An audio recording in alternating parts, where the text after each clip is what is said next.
Today I'm going to talk about my favorite topic, the CFO's economic edge. Why understanding economics transforms financial leadership. So before I get into that, my background is that of an economist, and I'll approach it from that perspective. Warren Buffett once said that Charlie Munger transferred him from a cigar butt investor into someone who understood the true economics of business. But here's what most people miss. Munger's greatest insight was not about investing, it was about opportunity cost. And this single economic concept has made Berkshire Hathaway hundreds of billions of dollars. Today I want to show you why the CFOs who understand economic theory do not just count money, they understand how money really works. And why that difference is becoming the defining factor between good CFOs and legendary ones. Now, there is an accounting trap. Here is the most uncomfortable truth. Most CFOs are fluent in accounting, but not necessarily literate in economics. They can tell you the EBITDA to the penny, but they cannot explain why their company's moat is widening or narrowing. They optimize for accounting metrics while economic value leaks out the back door. Consider this. Enron had beautiful GAAP-compliant financials right up until it collapsed. WeWork's accounting showed explosive growth while the economic reality was a cash furnace. The difference between accounting truth and economic truth is not just academic, it is existential.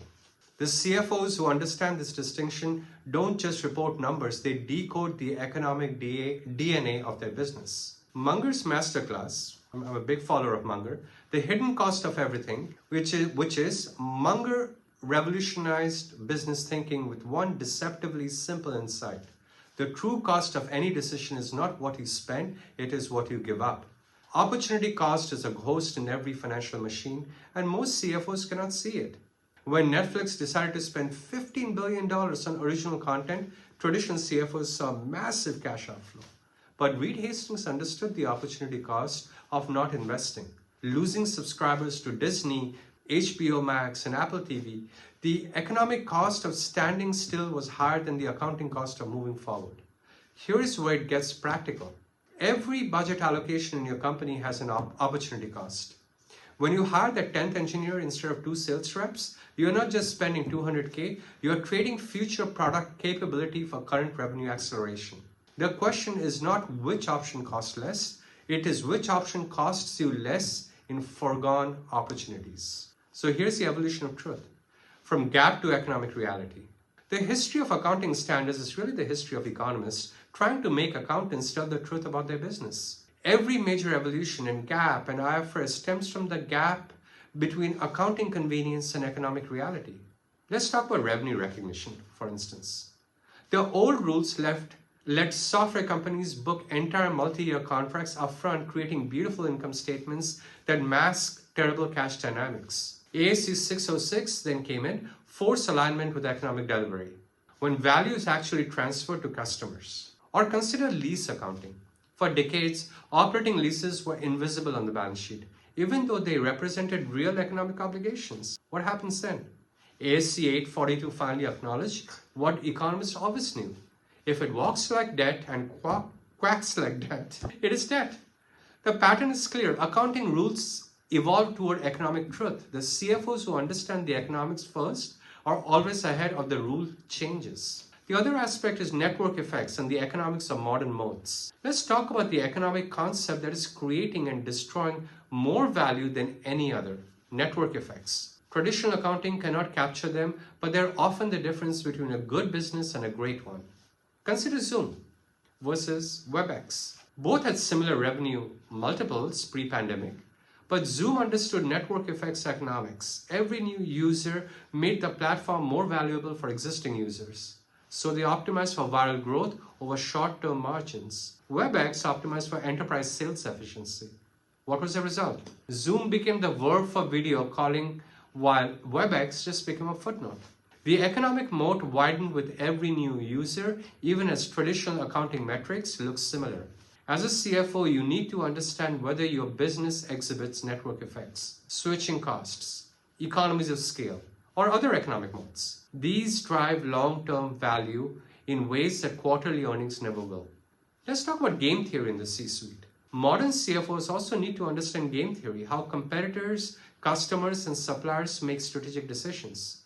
This is not just academic, it's practical survival. When Amazon launched AWS, traditional CFOs saw it as a cost center drag on retail margins. But Jeff Bezos understood game theory. By becoming the infrastructure layer for the internet, Amazon could capture value from every online business, including their own competitors. Netflix's content strategy followed the same similar logic. By creating must-have originals, they force competitors into bidding wars for remaining content, driving up costs across the industry while Netflix controls their own destiny.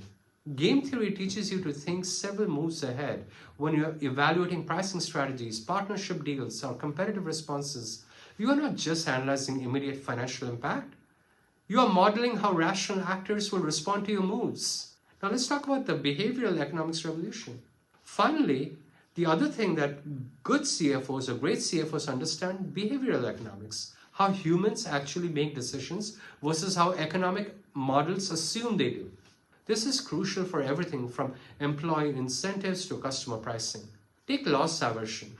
People feel losses twice as strongly as equivalent gains. Smart CFOs use this in contract negotiations, pricing strategies, and even internal budgeting. Frame a price increase as avoiding a discount loss rather than paying more and acceptance rates double.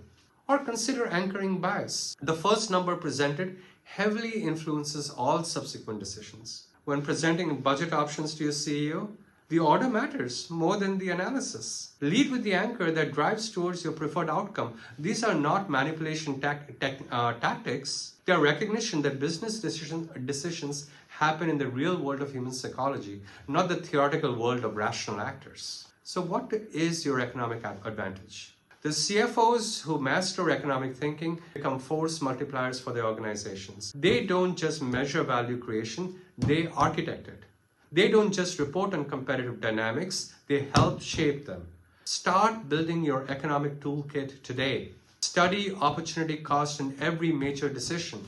Understand your business's economic moats. Learn game theory basics. Explore behavioral economic applications. Your accounting skills got you to the CFO chair, but your economic understanding will determine whether you become a strategic partner or remain a very, very sophisticated bookkeeper. The future belongs to CFOs who think like economists. The question is, will you be one of them? Thank you. We'll meet again very soon. Take care. Bye.